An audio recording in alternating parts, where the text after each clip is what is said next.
Savdo san'ati kitobini o'qishingiz uchun 5 sabab. Birinchidan, savdoni faqat mahsulot sotish emas, balki hayotiy ko'nikmalar sifatida ko'rishni o'rganasiz. Hayotda yo siz sotasiz, yo sizga sotishadi. Ikkinchidan, mutolaa davomida o'zingizga bo'lgan ishonchingiz ortib, kuchli shaxsiyat shakllana boshlaydi. Muallifdan ilhomlanib, qat'iyat va mas'uliyatni hayotingizga kirita boshlaysiz. Uchinchidan, rad etilishdan qo'rqmaslikni o'rganasiz. Har qanday yo'q javobini yangi imkoniyatga aylantirish va muzokara olib borish sirlarini bilib olasiz.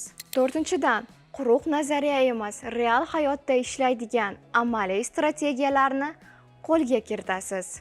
Va nihoyat, harakatsizlikni to'xtatib, daromad va martaba uchun mas'uliyatni o'z bo'yningizga olasiz. Kutishni to'xtatib, harakatni boshlaysiz.